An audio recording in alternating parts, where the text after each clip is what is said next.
mu ngoog Pathé Bègue nga ne fii la lañ fiy tere mooy li nga wax sànq rek. ay buuxa waaw léegi kon bàyyi ma buux la nga dox bi waaw ay xale soo ma buuxee yàlla baax na dépigmentation ayca ngay waxtaanee mu mel ni da ngay yeggale c'est exactement ça maa ngi doon wax la fois passée que ne jotoon nañ dugg ci lu aju ci wàllu dimension sociologique bi nga xamee ne que en fait moom moo doon gën a impacté ci population yi mais bu ñu xoolee lu ndaw ñi def wala boog askan wi lu ñuy def rek c'est parce que am na yoon bu mu jaar ba egg si ñoom quoi donc yoon boobu ñi nga xamee ne que ñoom ñooy ñi ko téye ndengeñ ko ñooñu mooy interrogation bi foofu la jóge ci ñun en fait lan mooy rôle bi état war a taxawee pour sàmm askanam lan mooy rôle bi nga xamee ne que moom état war a taxawee ngir mën a def en sorte ba ñëpp ñu nga xam ne ñoo nekk ci biir gox en tout cas Sénégal en tout cas circonscription bu mu mënti doon ñu def en sorte ba maanaam lépp lu xam ne danger la boo jëm ci ñoom ñu dindi ko on pense automatiquement à yenn structure boo xam ne dañ koy indexé directement muy ministère de la santé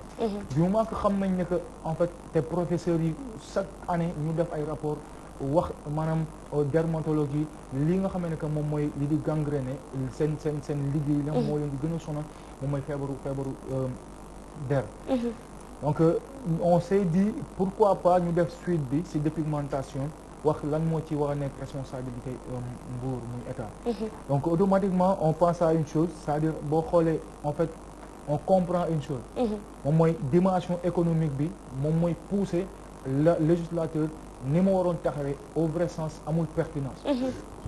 quand on nous dit entre 52 ak 60 entre 52% 60% de ces femmes ñu ngi dugg ci dépigmentation chaque année par ignorance ñuy wax ne que lu tolloog 10 milliards de francs CFA dina jóge ci poche sénégalais yi di dugg ci lu jëm ci wàllum dépigmentation et bu ñu waxee loolu on pense aux femmes donc moo wax la fois passée que ne bu ñu xoolee ci lu aju ci après bi CNRA génnee maanaam recommandation bi ne en fait nañ bàyyi di publicité lu jëm ci cadre produit dépigmentant yi automatiquement on se dit ñenn jot nañ def ay reportage mu yenn maison de presse sénégalaise ak ceux qui sont vers l'international di wax ci wàllu wi alors ñu interroger benn chef d'organe mu wax ne que est-ce que am na beneen structure bu dul wàllu woowu ñu mën a jox lu tolloo ko 20 millions wala 25 millions par semaine bu dul ñoo xamee ne que dañuy def wàllu ñu donc automatiquement on se dit que aspect pécuniaire bi moom mooy yokk tax maanaam dafay jafe législateur bi def liggéeyam beneen bu ci dooleeku mooy yow Aïcha produit boo mënti jënd boo xamee ne que maanaam xeesal la am na 10% boo def ci gafaga nguur gi xoolal li ñuy jaay ci produit cosmétique c'est énorme donc on se rend compte dimension pécuniaire bi donc loolu c'est bien beau mais dama lire benn professeur bu ñuy wax Thierno Ndoye mu wax ne que maanaam loolu c'est deux waruñu mën a def parallélisme ci li nga xam ne moom mooy aspect xaalis bi nga xam ne moom mooy dugg ci nguur gi ak lu jëm ci santé publique warul nekk mbir mu nga xam ne dañu war a avancer ndoo en même temps c'est-à-dire bii dafa war a redresser bii di avancer ban moo war a redresser moom mooy lu xam ne maanaam problème mu santé publique la te dépigmentation problème mu santé publique la on se pose toujours la question de savoir bi may préparé kii sax man ce que je me disais moom mooy ñu jéem a défenseur ba invité donc un membre du ministère de la santé malheureusement on a tapé on n'a pas pu donc et ça ne surprend pas parce que c'est quelque chose de très sensible en tant que état ñu war a toog wax seen taxawaay ci wàllu on se demande qu'est-ce qu'ils ont eu à faire on a posé des questions à certaines personnes ñu nga xamee ne peut-être ci niveau Assane lañ toll ñooñu xaw a gën a yéeg niveau ci xam-xam malheureusement ils ne nous ont pas donné de réponse boo xam ne lu plausible la lu ñu mën a taxaw teg ko ci kanamu sénégalais loolu en fait inciter une chose moom mooy en fait comment est-ce qu'on peut faire ñun à notre niveau ñi ñu toogal ñi nga xamee ne que ñooy wax à la place des populations moom mooy ñi nekk ci pencum ndaw réew mbay waaga maa ngi ñëw ci wolof bi très bien dégg nga mooy ñi nekk assemblée am na benn député bu ñu doon wax Awa Dia Thiam moom quand biñ ko interpellé ci wàll bi dafa wax ne que en fait combat bi dem na ba dépassé ñoom seen niveau dépassé na taxaw wax dépassé na di alerter parce que les autorités savent dégg nga donc instant bi li ñu mën a def moom moo ñu jéem a def en sorte ba fi li nga xamee ne parce que ñii di dugal produit yooyu noonu ak ñii di dugal lu jëm ci wàllum cigarette ak yeneen yu demee noonu maanaam c'est un lobby boo xamee ne que ñëpp xam nañ leen état ci boppam xam nañ leen donc qu'est-ce qu'on peut faire pour contrer seen loolu et maanaam depuis plus d'une vingtaine d'années une trentaine d'années maanaam façon dëgg sërëx bu nekk tagalan nañ leen ko mais ils parviennent à contourner parce que man te li ci gën a complexe li ci gën a compliqué mooy dañuy gis ñooñu noonu ils viennent s'implanter dans ce pays ubbi seen ay instituts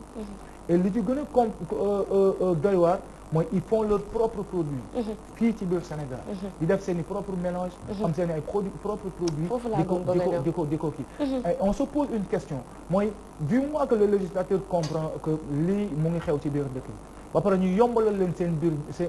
dugg ci biir dëkk bi après une autre question boo xam ne man c'est ce qui me tracasse le plus moom mooy est-ce que ñoom am nañ ay spécialistes yoo xamee ne que maanaam ils travaillent sur ça ci li nga xamee ne que moom mooy un mélange produit yooyu parce que aussi il faut dire que en fait lii danga naa rek ndax ñu ngi lëkkaloog ay dermatologue pour mu xool càmbar produit yi ñuy mélanger très bien allant dans ce sens loolu mu nekk loo xam ne c'est inquiétant parce que booy dégg bon bëgguma citer ay tour institut am na yu nga xamee ne que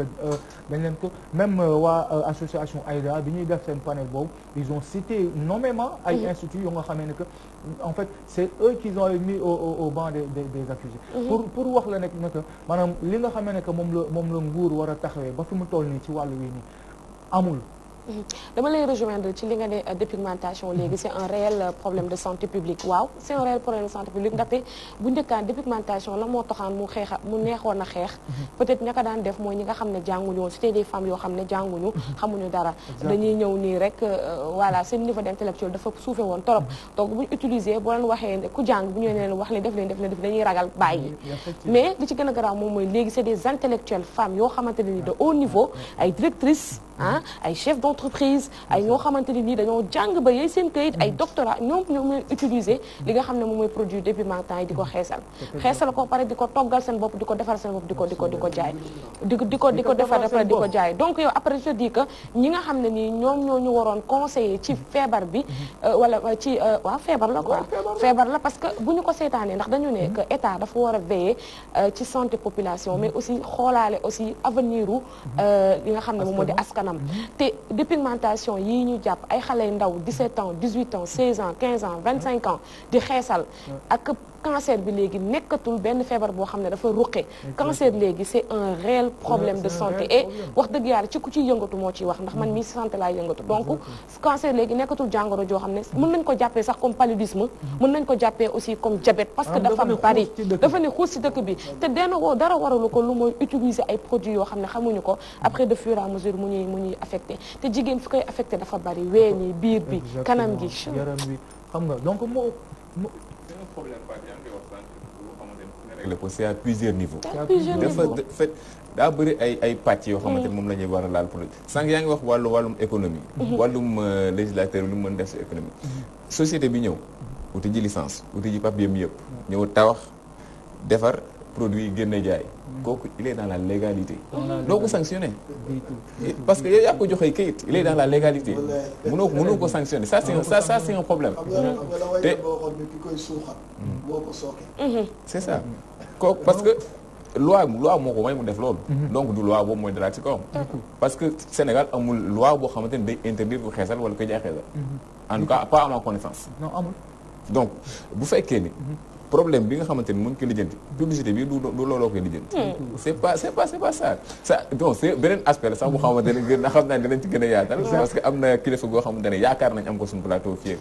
ak semaine bii di ñëw pour gën a wax di xuus si loolu alors beneen mbir mi publicité bu ñu ko tegee fee wàllum économie yaa ngi koy wax je pense que man solution bi ñaari mbir la war a doon surtaxer les produits surtaxer ba nga xamante ni ñi koy jaay daanaka duñ ci am dara dootu leen jaral yenn effort yi wala interdire ko en fait à part ça mënuñ am solution tout ce qu'on peut faire ñi ngi koy wax ak professeur Ba la semaine passée yàgg nañ di wax nit ñi yàgg nañ di conscientiser nit ñi mais loolu ça n'apporte pas grand chose. il va falloir tamit ñu changer de paradigme ngir mën a indi yenn solution te solution radicale moom moo ko mën a def. te Assane ma daanelee foofu c'est-à-dire li ngay seetlu. moom mooy déjà contradiction bi ci am. c'est-à-dire ñoom ñooy joxe licence yi. après ñooy wëlbatiku di bàyyi di gis askan wi nekk ci danger boobu la. waaw juste 30 secondes rek waaw. parce que Fatou dafa mel ni ñuy waxee nii moom si ñiy defar diw yi ngay wax en général mais ñiy defar clandestinement moom on en parle parce que xale yu jigéen ñi léegi dematuñu di jënd diw 2500 yi diw 3000 yi léegi dem nañ ba diw am na fu mu toll am na si ñoo xam ne produit 500000 lañ lay wax la ñuy diwoo am na si ñoo xam ne gamme bi benn diw bi kese 75000 la sérum bi ñëwagul tube bi ñëwagul te ñooñu ñi koy jaay seen kër yi la ñuy nekk di ko defar du ma cité tout mais seen kër yi la ñuy nekk di ko defar vente en ligne xale jigéen ñi moom la ñuy jënd mu ànd ak saabu bi ak lait bi mais ñooñu déjà amuñu kii bi amuñu déposé wuñu brevet pour légitimer produit bi de un de deux kaaraange bi wóorul ndax ma nga ca wala nekku ca da nga koy diwoo une semaine après nga gis ni sa yaram mi ngi commencé furi nga weex taal der bu ñuul bi day dem fee der bu xees fecc mooy ñëw c'est énorme ñun clandestinement lañ koy defee doo xam doo comprendre doy na waar toute façon mu ngi noonu Aïssa loolu. waaw mooy ba ñu leeral Khadija elle est très belle mais xeesalul nag wax dëgg fa neex yàlla elle est naturellement comme ça ma petite sœur je t'aime beaucoup. voilà pour mu leer rek parce que am na ñoo xam ne moo se dire que kii mu ngi wax ci xeesal te kii te macha allah ni la mel. voilà elle est naturellement une femme blanche.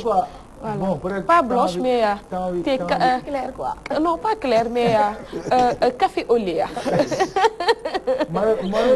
malheureusement. la temps bi moo ñu xoj parce que c'est un sujet boo xam ne 2 heures de temps sax ça suffit pas.